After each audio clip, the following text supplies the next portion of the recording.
Hello friends, welcome back to my YouTube channel Shikshan digital academy. भारतीय राजनीतिक विचारकों की इस सीरीज में आज हम बात करेंगे सुभाष चंद्र बोस के राजनीतिक विचारों की। वीडियो शुरू करने से पहले अगर अभी तक आपने मेरे चैनल को सब्सक्राइब नहीं किया है तो इसे सब्सक्राइब करें, शेयर करें तथा बेल आइकन प्रेस करना बिल्कुल ना भूलें, जिससे आपको मेरे आगे आने वाले सभी वीडियोस की नोटिफिकेशन प्राप्त हो सके। तो चलिए शुरू करते हैं आज का वीडियो और देखते हैं सुभाष चंद्र बोस के राजनीतिक विचारों को। बात करें सुभाष चंद्र बोस की तो सुभाष चंद्र बोस यानी कि जिन्हें हम नेताजी भी कहते थे, वो एक उग्र राष्ट्रवादी थे जिनकी उद्दंड देशभक्ति ने उन्हें भारतीय इतिहास के सबसे महान स्वतंत्रता सेनानियों में से एक बना दिया। उन्होंने भारतीय सेना को ब्रिटिश सेना से एक अलग इकाई के रूप में गठित करने का श्रेय भी दिया जाता है, जिससे स्वतंत्रता संग्राम को आगे बढ़ाने में मदद मिली थी। यानी कि उन्होंने जो NIA था यानी कि नेशनल जो सेना थी उसका गठन किया था। बात करते हैं इनके जीवन परिचय की। जीवन परिचय की बात करें तो सुभाष चंद्र बोस का जो जन्म था वो 23 जनवरी 1897 ईस्वी को उड़ीसा के कटक शहर में हुआ था। इनकी माता का नाम प्रभावती दत्त बोस और पिता का नाम जानकीनाथ बोस था। अपनी जो शुरुआती शिक्षा थी उसे प्राप्त करने के बाद ये जो रेवेना शाह कॉलेजिएट था स्कूल, यानी कि वहां पर उन्होंने दाखिला लिया। उसके बाद उन्होंने प्रेसिडेंसी कॉलेज कोलकाता में प्रवेश लिया, जो कोलकाता में था प्रेसिडेंसी कॉलेज उस टाइम पे, वहां पर प्रवेश लिया, वहां से अपनी शिक्षा की। लेकिन उनकी जो उग्र राष्ट्रवादी गतिविधियां थी यानी कि अंग्रेजों के खिलाफ जो उनके विचार थे, वो जो गतिविधियां थी उनके कारण उन्हें वहां से निष्कासित कर दिया गया। यानी कि जो प्रेसिडेंसी कॉलेज था वहां से उनको निष्कासित कर दिया गया। इसके बाद वे इंजीनियरिंग की पढ़ाई के लिए कैम्ब्रिज विश्वविद्यालय चले गए। वर्ष 1919 में जो बोस थे उन्होंने भारतीय सिविल सेवा, जिसे ICS भी कहते थे उस समय, उसकी परीक्षा की तैयारी करने के लिए वो लंदन चले गए। वहां पे उनका चयन भी हो गया, यानी कि उन्होंने इस परीक्षा की तैयारी की, परीक्षा दी और उसके बाद उनका चयन भी हो गया। हालांकि बोस ने सिविल सेवा से त्यागपत्र दे दिया क्योंकि उनका मानना था कि वे अंग्रेजों के साथ कार्य नहीं कर सकते। आगे बात करें तो सुभाष चंद्र बोस विवेकानंद की शिक्षाओं से अत्यधिक प्रभावित थे। विवेकानंद के जो विचार हैं वो हम पिछले वीडियो में देख चुके हैं। तो सुभाष चंद्र बोस विवेकानंद की शिक्षाओं से बहुत ज्यादा प्रभावित थे, उन्हें अपना आध्यात्मिक गुरु मानते थे। जबकि अगर राजनीतिक गुरु की बात करें तो उनके जो राजनीतिक गुरु थे वो चित्तरंजन दास थे। आगे बात करें तो 18 अगस्त 1945 को जापान शासित जो फार्मोसा था, यानी कि उस समय जो फार्मोसा था वो जो आपका ताइवान है उसे पहले फार्मोसा कहते थे, और जो उस समय क्या था जापान शासित था, यानी कि जापान का उस पर शासन था। वहां पे एक जो विमान दुर्घटना थी उसमें उनकी मृत्यु हो गई। और आप जानते हैं कि उनकी मृत्यु के बारे में हमें आज तक कोई भी जानकारी प्राप्त नहीं होती है। ऐसा भी माना जाता है कि वो इसके बाद कई सालों तक जीवित भी रहे थे। जो आपने कहानी सुनी होगी कि गुमनामी बाबा के रूप में वो भारत में रह रहे थे। आगे बात करें स्वतंत्रता संग्राम में उनके योगदान की तो CR दास से संबंध, यानी कि जो उनके राजनीतिक गुरु थे चित्तरंजन दास, उनसे संबंध कैसे थे उसकी बात करेंगे। तो CR दास के साथ राजनीतिक गतिविधियों में वो संलग्न थे और उनको अपना राजनीतिक गुरु मानते थे।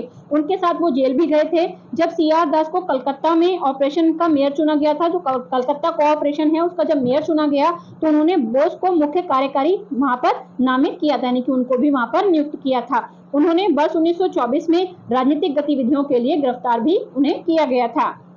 आगे बात करते हैं ट्रेड यूनियन आंदोलन की तो उन्होंने युवाओं को संगठित किया और ट्रेड यूनियन आंदोलन को बढ़ावा दिया। वर्ष 1930 में उन्हें कलकत्ता का मेयर चुना गया। उसी वर्ष उन्हें Akhil Bharatiya trade union conference का अध्यक्ष भी चुना गया था। आगे बात करते हैं कांग्रेस के साथ उनके कैसे संबंध थे उसकी। तो कांग्रेस के साथ संबंध की बात करें तो उन्होंने बिना शर्त स्वराज अर्थात स्वतंत्रता का समर्थन किया, यानी कि स्वतंत्रता हमें चाहिए बिना किसी शर्त पर। और मोतीलाल नेहरू की जो रिपोर्ट थी उसका विरोध किया और भारत के लिए डोमिनियन दर्जे की बात की गई। अब जिसमें उन्होंने उस रिपोर्ट का विरोध किया था जिसमें भारत के लिए डोमिनियन दर्जे की बात की गई थी। डोमिनियन दर्जे का मतलब कि जो सर्वे सर्वा हैं वो तो अंग्रेजी रहेंगे और हम उनके नीचे अपना शासन अपनी मर्जी से चला पाएंगे। तो उन्होंने इस चीज का विरोध किया था और जो मोतीलाल नेहरू रिपोर्ट थी उसका भी विरोध किया था। आगे बात करें तो उन्होंने वर्ष 1930 के नमक सत्याग्रह में सक्रिय रूप से भाग लिया और वर्ष 1931 में सविनय अवज्ञा आंदोलन के निलंबन तथा गांधी इरविन समझौते पर हस्ताक्षर करने का विरोध किया था। यानी कि उस आंदोलन में उन्होंने भाग लिया, लेकिन जब गांधी जी ने अंग्रेजों से समझौता करके जो गांधी इरविन समझौता था उस पर हस्ताक्षर किए तो उन हस्ताक्षर का उन्होंने विरोध किया था कि ऐसा नहीं किया जाना चाहिए था। वर्ष 1930 के दशक में वो जवाहरलाल नेहरू और MN रॉय के साथ मिलकर कांग्रेस की वामपंथी राजनीति में संलग्न रहे, क्योंकि आप जानते हैं कि जो जवाहरलाल नेहरू और MN रॉय थे ये वामपंथी विचारधारा के लोग थे। तो जो सुभाष चंद्र बोस थे इनकी विचारधारा भी इनसे मिलती जुलती थी। इसलिए वो इनके साथ राजनीति में संलग्न रहे। वामपंथी समूह के प्रयास के कारण ही कांग्रेस ने वर्ष 1931 में कराची में दूरगामी कट्टरपंथी जो प्रस्ताव थे वो पारित किए। कि जो वामपंथी समूह था इसके जो विचार थे वो बहुत ही ज्यादा उग्र थे और अंग्रेजों के बहुत ज्यादा खिलाफ थे। तो इन्हीं के प्रभाव में आकर जो कराची में 1931 में जो कांग्रेस का अधिवेशन हुआ था वहां पर काफी सारे कट्टरपंथी प्रस्ताव पारित किए गए, जिसमें मौलिक अधिकारों की गारंटी देने के अलावा यानी कि एक जो प्रस्ताव था वो यहाँ पर मौलिक अधिकारों की गारंटी संबंधी था, और जो दूसरा था वो था उत्पादन के साधनों पर समाजीकरण, यानी कि उत्पादन के जो साधन है उस पर पूरे समाज का अधिकार होना चाहिए। तो ये जो कुछ कट्टरपंथी प्रस्ताव थे वो वहां पर पारित किए गए थे। आगे बात करें तो जब द्वितीय विश्व युद्ध शुरू हुआ तो उन्हें फिर से सविनय अवज्ञा आंदोलन में भाग लेने के कारण कैद कर लिया गया और कोलकाता में उनको नजरबंद कर दिया गया। इसके अलावा बात करें तो उन्होंने जय हिंद और दिल्ली चलो जैसे प्रसिद्ध जो नारे थे वो दिए थे। अपने सपनों को साकार करने से पहले एक विमान दुर्घटना में उनकी मृत्यु हो गई। आगे बात करते हैं हम सुभाष चंद्र बोस के, जो कांग्रेस के जब वो अध्यक्ष बने तो उसके रूप में उनका कार्य कैसा रहा और क्या उनके साथ हुआ उसकी बात करते हैं। तो सुभाष चंद्र बोस कांग्रेस अध्यक्ष के रूप में वर्ष 1938 में हरिपुरा में जो कांग्रेस का अधिवेशन हुआ वहां पर ये कांग्रेस के अध्यक्ष निर्वाचित हुए। उस साल तो ये अध्यक्ष निर्वाचित हो गए। उसके बाद जब अगले साल 1939 में त्रिपुरी में उनका मतलब दोबारा से जब चुनाव हुआ और दोबारा से त्रिपुरा में भी उनको चुन लिया गया, और उनको जो चुना गया था वो किसके खिलाफ चुना गया था, तो गांधी जी के उम्मीदवार थे पट्टाभी सीतारामैया, यानी कि गांधी जी ने अपना उम्मीदवार इनको बनाया था और जो पूरे और लोग थे वो सुभाष चंद्र बोस को बनाना चाहते थे। और सुभाष चंद्र बोस यहाँ पर चुनाव जीत भी जाते हैं, यानी कि पट्टाभी सीतारामैया जो गांधी जी के उम्मीदवार थे वो यहाँ पर हार जाते हैं और फिर से सुभाष चंद्र बोस अध्यक्ष बन जाते हैं। लेकिन गांधी जी को ये चीज पसंद नहीं आई थी, यानी कि गांधी जी इस फैसले से नाराज थे, और जब उन्हें पता लगा कि गांधी जी को ये चीज पसंद नहीं है कि मैं कांग्रेस का अध्यक्ष रहूं, तो बाद में उन्होंने गांधी जी के साथ वैचारिक मतभेद के कारण जो कांग्रेस का अध्यक्ष पद था उससे इस्तीफा यानी कि त्याग पत्र दे दिया था और फिर कांग्रेस को जो अध्यक्ष था वो अध्यक्ष पद था वो छोड़ दिया था। और उसके बाद जो पट्टाभी सीतारामैया जो हारे थे वो भी नहीं बनते हैं और सुभाष चंद्र बोस भी इस्तीफा दे देते हैं। तो इस समय पे जो कांग्रेस के अध्यक्ष थे वो राजेंद्र प्रसाद को बनाया जाता है। आगे बात करते हैं उनके द्वारा स्थापित फॉरवर्ड ब्लॉक की। राजनीतिक मतभेदों के कारण सुभाष चंद्र बोस ने कांग्रेस के अध्यक्ष पद से इस्तीफा दे दिया था और 3 मई 1939 को बंगाल में फॉरवर्ड ब्लॉक की स्थापना उन्होंने की थी। यह वामपंथी राष्ट्रवादी राजनीतिक दल कांग्रेस पार्टी के भीतर का ही एक गुट था, जिसका उद्देश्य बंगाल में कट्टरपंथी तत्वों को एकजुट करना था, यानी कि अपनी जैसे सोच वाले व्यक्तियों को एकजुट करना था और अंग्रेजों के खिलाफ प्रदर्शन करना था।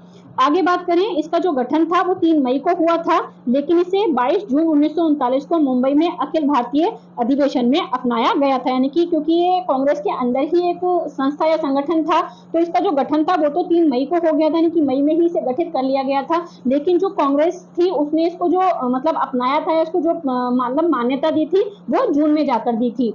फॉरवर्ड ब्लॉक की आधिकारिक समिति के अध्यक्ष के रूप में सुभाष चंद्र बोस, उपाध्यक्ष के रूप में सरदुल सिंह कविशेर और महासचिव के रूप में लाला शंकर लाल, सचिव के रूप में बी पंडित त्रिपाठी और खुर्शीद नरीमन शामिल थे, यानी कि ये जो लोग थे उनके अध्यक्ष या फिर सचिव बनाए गए थे। यू मथुरालिंगम थेवर को भी फॉरवर्ड ब्लॉक का सदस्य बनाया गया था, यानी कि वो भी इसके सदस्य थे।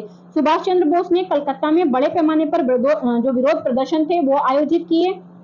जुलाई 1940 में उन्हें बाद में जेल में डाल दिया गया। उन्होंने मृत्यु तक उपवास शुरू कर दिया। वे कलकत्ता में अपने निवास भाग गए और वहां से काबुल और मॉस्को के जरिए जर्मनी चले गए। मतलब बाद में उन्हें मतलब जब उनकी हालत जेल में खराब हो गई तो उसके बाद उन्हें घर पे रहने दिया गया और घर पे लेकिन उनको नजरबंद कर दिया गया था और वहां से वो भेष बदल कर चले गए थे। पहले वो काबुल जाते हैं और काबुल के बाद मॉस्को से होते हुए जर्मनी चले जाते हैं। जर्मनी में उन्होंने भारत के लिए विशेष ब्यूरो के साथ काम किया जो आजाद हिंद रेडियो की प्रसारण सेवाओं का प्रबंधन करता था, यानी कि आजाद हिंद जो इनकी फौज थी उसके जो रेडियो की खबरें होती थी वो इसके द्वारा प्रसारित की जाती थी।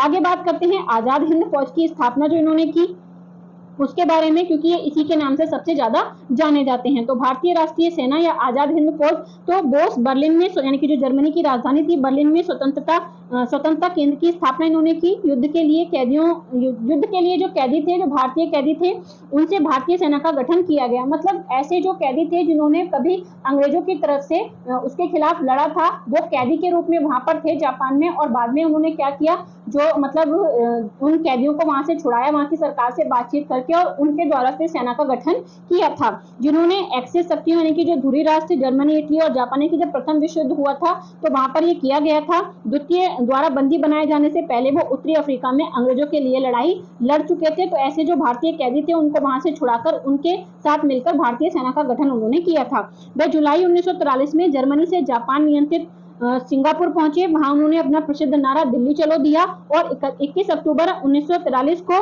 आजाद हिंद सरकार तथा भारतीय राष्ट्रीय सेना के गठन की घोषणा की। आईएनए का जो गठन था वो पहली बार मोहन सिंह और जापानी मेजर इबिची फुजीवारा के नेतृत्व में किया गया था। यानी कि जो इनके मेजर थे वो मेजर मोहन सिंह थे और एक जापानी मेजर थे जिसको बोलते थे इबिची फुजीवारा, तो उनके नेतृत्व में किया गया था।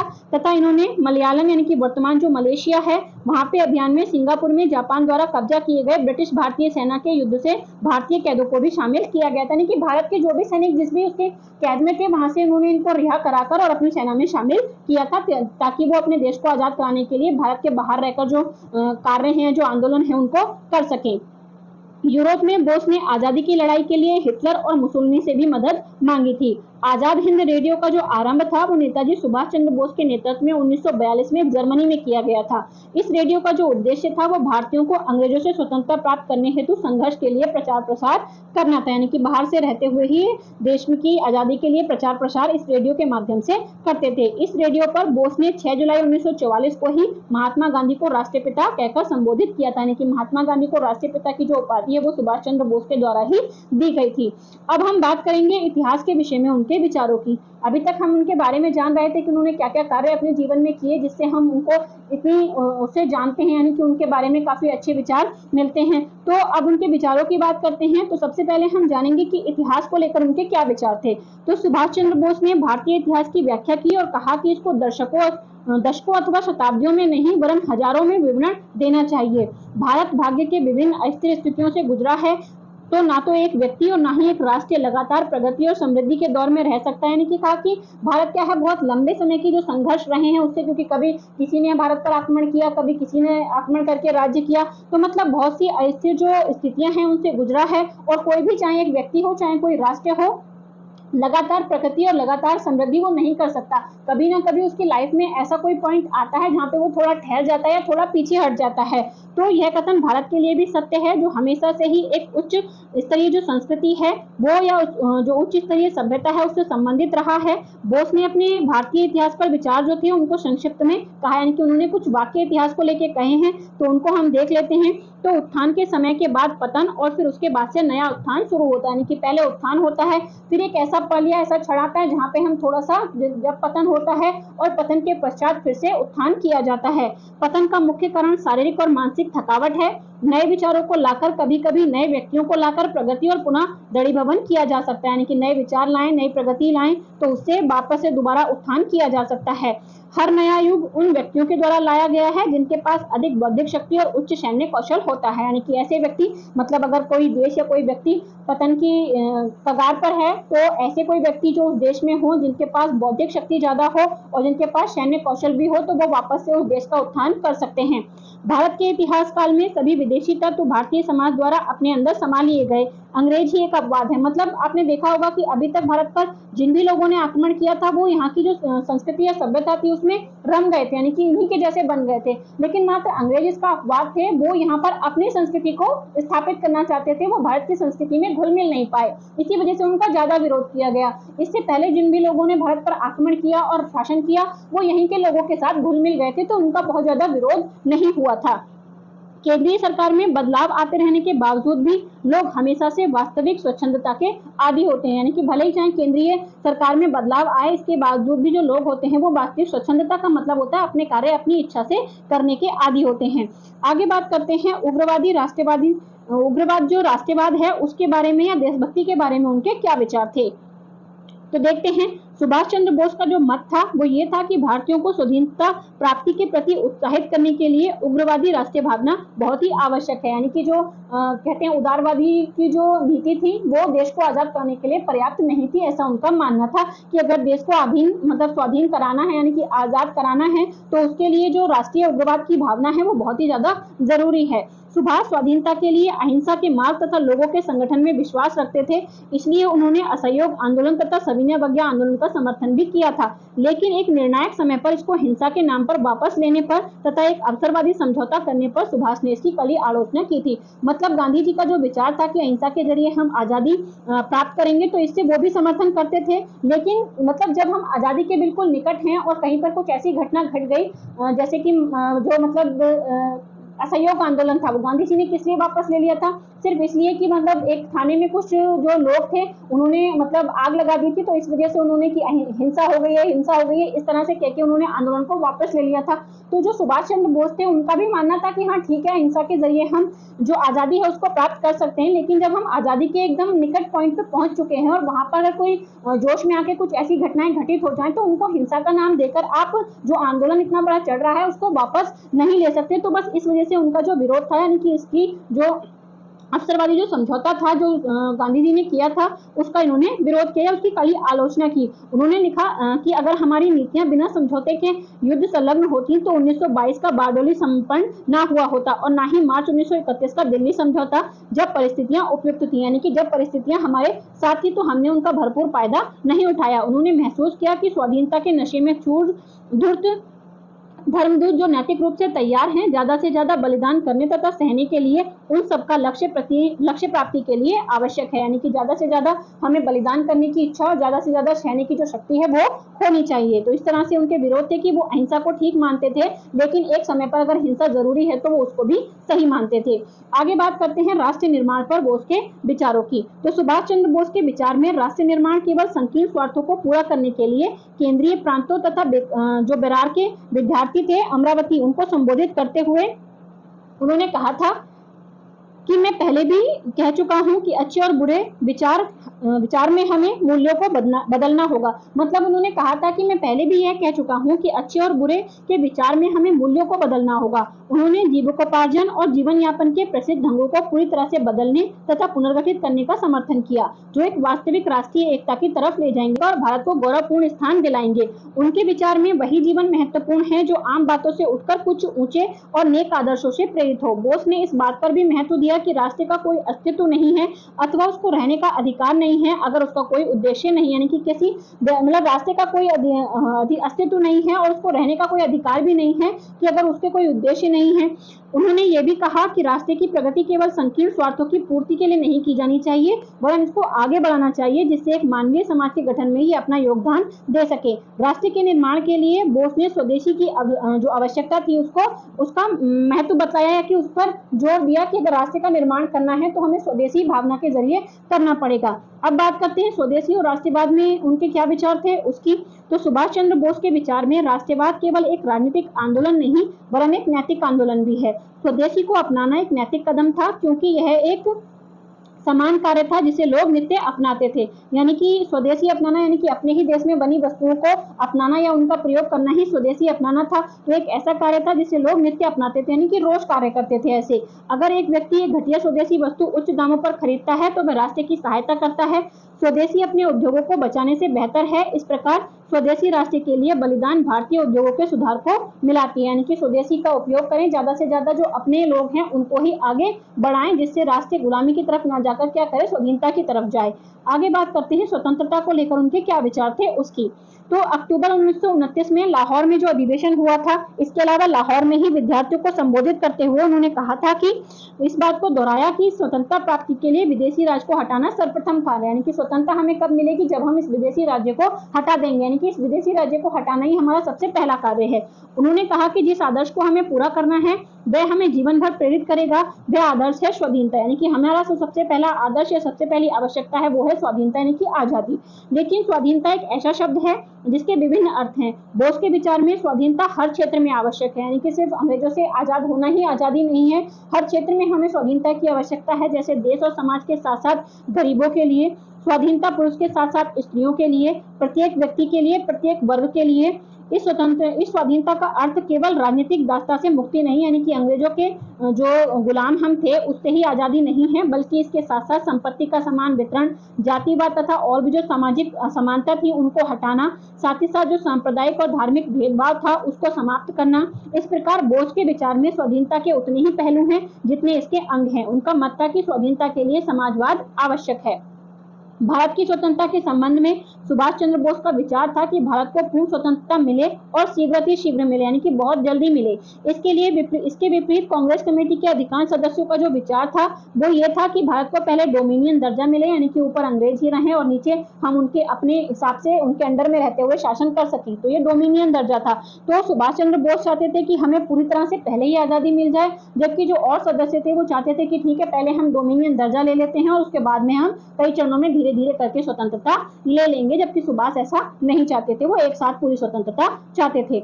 आगे बात करते हैं समाजवाद के संबंध में उनके विचारों की। तो सुभाष चंद्र बोस समाजवाद में विश्वास रखते थे। उन्होंने कहा कि वे भारत को समाजवादी गणतंत्र बनाना चाहते हैं, लेकिन उनकी समाजवाद की जो अवधारणा थी वो अन्यों से भिन्न थी, यानी कि दूसरे लोगों से अलग थी।